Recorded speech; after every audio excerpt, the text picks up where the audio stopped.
간염은 초기의 증상을 파악하기 어려워서 모르고 지나치다가 병을 키우기 쉽습니다. 게다가 심각성과 전파 경로에 대한 인식도 낮은 편인데요. 네, 전문가와 함께 간염에 대한 자세한 내용 짚어보겠습니다.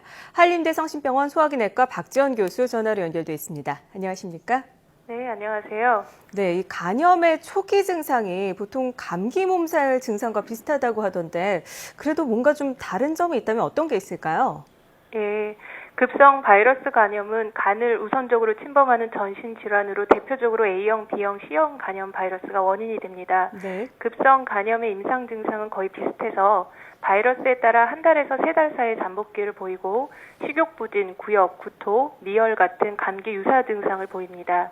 감기 몸살과 다른 증상으로는 간의 염증의 진행으로 인해서 소변색이 짙어지거나 피부와 눈의 공막이 노래지는 황달 증상, 그리고 간의 팽창으로 인한 우상복부 불편감을 경험할 수 있겠습니다.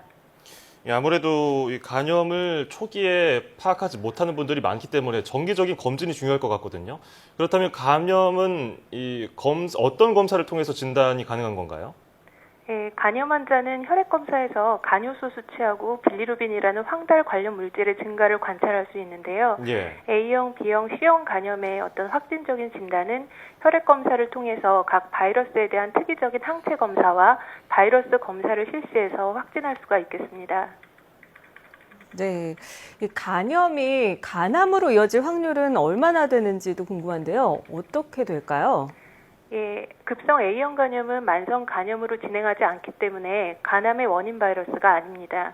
하지만 B형 간염과 C형 간염 바이러스는 만성 간염의 대표적인 원인이 되고 만성 B형 간염 환자의 경우 연간 5.1%의 빈도로 간 경변증이 발생하면서 또한 연간 0.8%의 빈도로 간세포암이 발생할 수 있습니다.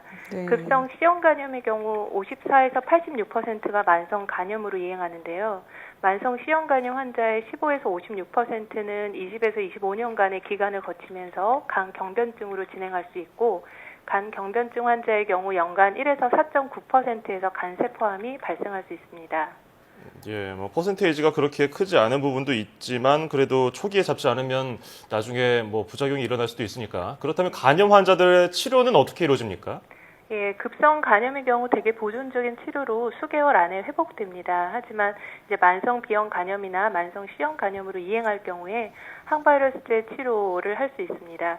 B형 간염의 치료로 인터페론 주사제나 경구 항바이러스제를 고려할 수 있고 C형 간염의 경우는 리바비린과 인터페론의 병합 치료가 표준 치료로 알려져 있지만 C형 간염 바이러스에 직접 작용하는 새로운 항바이러스가 이제 국내에 도입되고 있는 실정입니다. 네, 이 A형, B형 간염과 달리 C형 간염은 아직까지 예방 백신이 없는 것으로 알고 있는데요. 이렇게 아직까지 백신 개발이 이루어지지 않은 이유가 뭘까요? 예, C형 간염 바이러스가 증식을 시작하면 바이러스 유전자의 복제 시에 다양한 돌연변이가 발생합니다. 이 때문에 백신의 표적 항원을 정하기 어렵고요. 백신 유도 면역 반응을 회피할 수 있어서 효과적인 백신 개발에 어려움이 있습니다. 예, 그렇다면 이 C형 간염은 아무래도 백신이 없다 보니까 더 위험하지 않을까 이런 생각이 드는데 특히 어떤 분들이 C형 감염에 주의해야 할까요? 네, 정맥주사 약물 남용자라든지 혈액투석 환자, 그리고 후천성 면역결핍 증후군 환자라든가 한센병 환자가 C형 간염 바이러스 감염의 고위험군으로 알려져 있어서 이런 환자분들에게서는 특히 주의를 요합니다. 네, 그렇다면 이 선진국에서는 예방 백신이 없는 C형 간염에 대해서 어떻게 대응을 하고 있습니까? 예, 말씀하신 것처럼 현재까지 효과적인 C형 간염 백신이 개발되지 않은 실정이기 때문에 C형 감염의 위험 요인과 관련된 표준 위생 지침을 지키도록 교육하고 관리하는 것이 이제 주로 전략이 되겠습니다. 그래서 앞서 말씀하신 것처럼 소독이 적절히 시행되지 않은 외과 수술이라든지 혹은 성형 미용 시술이라든지 치과 치료 이런 것들이 이제 위험 하나의 요인이 될 수 있기 때문에 어떤 위생 관리를 철저히 해야 되겠고요. 혹시 정맥주사 약물 남용자 같은 경우에는 즉시 중단을 해야겠고 혹시 C형 간염이라고 이미 진단받은 환자의 경우에는 개인 칫솔이라든지 구강위생용품, 면도기, 손톱깎이 같이 피부에 상처를 줄 수 있는 도구는 반드시 개별 사용할 수 있는 그런 지침을 잘 따라야겠습니다.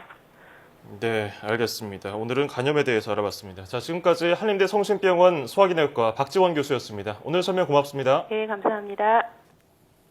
네, 사실 저는 C형 간염에 대해서 오늘 처음 들어봤어요. 네, 좀 생소하신 분들이 많이 있으실 텐데요.